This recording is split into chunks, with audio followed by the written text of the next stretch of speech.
Nah, Maroko akan kembali ke pakem dia, melakukan serangan balik, memutus serangan dari 3 orang dari 3 gelandang serang Kroasia ini, karena memang itu menjadi nyawanya Kroasia.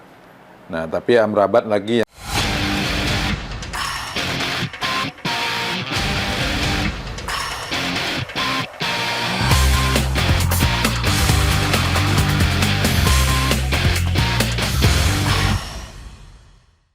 Halo pemirsa dimanapun Anda berada, kali ini bareng aku, Uci Swaibah. Saya Mahiri Anderson. Dalam program acara Haya Haya Piala Dunia 2022, Salam Olahraga. Salam olahraga. Oke Bung, baik, ini bakalan memperebutkan juara ketiga dan 4 Piala Dunia 2022. Nggak kerasa ya Bung, udah sampai di babak final nih Bung. Yang mempertemukan antara Kroasia versus Maroko, di mana pertandingan ini akan dilangsungkan pada Sabtu malam 17 Desember 2022 pukul 10 ya, pukul 10 waktu Indonesia Barat. Jadi 22.00 Bung. Ya, nggak begadang ya? Nggak begadang. Ini lebih duluan lah ya daripada pertandingan-pertandingan sebelumnya. Oke Bung, meskipun ini merupakan pertandingan memperebutkan juara ketiga, ini pasti tetap membawa tensi tinggi ya Bung. Iya, Bang. Apalagi kedua tim ini merupakan alumni dari grup F Bung. Alumni grup F dan bertemu di partai perebutan juara ketiga dan 4. Oke Bung, ini untuk head to head sendiri seperti apa Bung? Ya, kedua tim ini ternyata baru 2 kali bertemu ya. Dan pertemuan terakhir ya di babak penyisihan grup itu. Kroasia pada pertemuan pertama menang 1-0, menang 1 kali, dan itu udah lama. Itu lewat 96 dan itu pun lewat penalti menang. Setelah main 2-2. Dan terakhir di penyisihan grup mereka main 0-0 ya. Iya. Terus kemudian untuk Kroasia sendiri kok bisa ini Bung di semifinal? Iya, ini 2 tim ini memang kalah melawan tim bagus ya.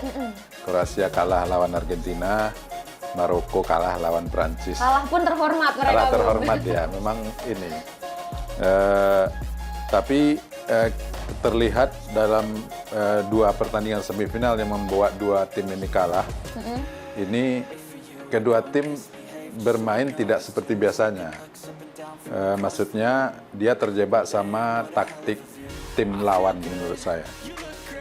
Dan itu terlihat sebenarnya Kroasia itu terlihat mendominasi, seolah-olah dia menguasai pertandingan, seperti ketika Maroko mengalahkan Spanyol, menguasai bola Spanyol.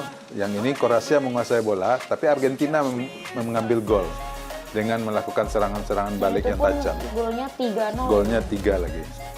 Permainan yang ditunjukkan oleh Kroasia sendiri ini kan berbeda, Bung. Itu emang terpaksa menggunakan taktik seperti itu, apa emang dipaksa oleh Argentina harus bermain? Sebenarnya terjebak sama permainan Argentina. Terjebak Argentina ya, kan sudah memahami bagaimana lawannya gitu.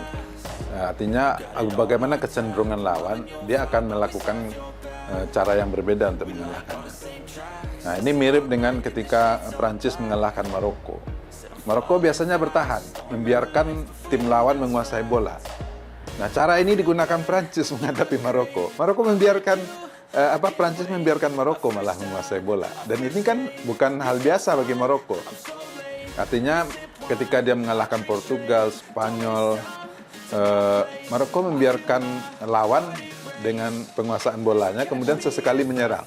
Coba bayangkan ketika dia kemudian menguasai bola sebanyak mungkin, kemudian kelabakan ketika lawan menyerang, serang balik, dan sesuatu yang terbalik dari sebelum yang dia lakukan. Gitu. Oke Bung, ini kan tadi baru pertanyaan ke Kroasia sudah masuk ke Maroko dan itu pun memiliki review singkatnya pun juga sepertinya mirip, sama ya Bung? Mirip. Ya, mirip-mirip. Nah ini apa sih Bung yang harus diperbaiki dari kedua tim ini Bung?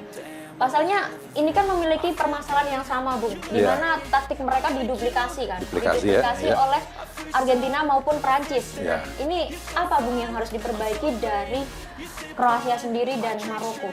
Kalau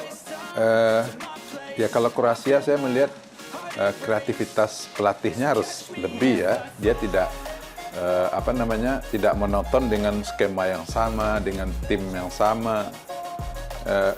seperti tidak ada kepercayaan kepada pemain lain gitu, seperti pemain muda atau pemain berbeda dengan tim yang lolos ke final. Itu ada banyak pemain muda yang dilibatkan. Dia tidak bergantung pada orang-orang tertentu, kecuali ya Messi ya, menjadi kuncinya. Nah, Kroasia mungkin kuncinya Luka Modric di tengah, tapi backnya juga sama, gelandangnya juga sama. Pemain sayap kirinya juga Ivan Pulisic juga, yang pemain Tottenham itu tetap di kiri, di sayap kiri. Artinya pergantiannya cuma 1-2 pemain gitu. Nah, artinya pelatih Zlatko, pelatih Kroasia ini harus lebih kreatif dalam mengkombinasi formasinya gitu. Terus ini Bung, PR besar harus diperbaiki oleh Maroko Bung. Sangat banyak. Enggak juga sih sebenarnya. Maroko udah bagus bertahan dengan pola taktik pendulum istilahnya. Jadi saling masuk, saling mengisi. Nah, hanya saja dia tidak punya kreator serangan yang maksudnya yang mobile gitu. Dia terpaku pada pola serangan sayap kanan dari Hakim Ziyech. Okay. Ya. Terlihat dalam waktu dia melawan Prancis, ketika mereka menguasai bola, dia melakukan serangan. Berdasarkan statistik, di 52% serangan Maroko ke Prancis itu di sayap kanan, Hakim Ziyech aktornya. Artinya kalau ini terus-menerus dilakukan pada posisi yang sama, itu juga akan mudah terbaca.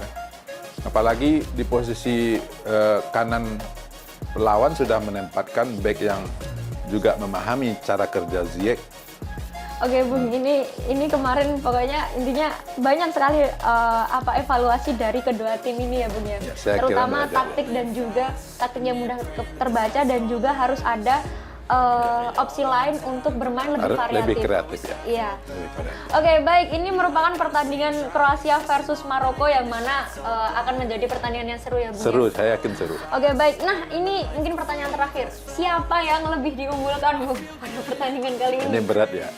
Karena kalau sama-sama susah mencetak gol di pertandingan semifinal, Bung. Saya yakin juga ini akan menjadi pertandingan hati-hati ya kedua tim juga. Dia tidak gegabah. Kekalahan di semifinal itu menjadi pelajaran orang itu harus bagaimana kedua tim ya, pelajaran bagi kedua tim bagaimana tidak kebobolan.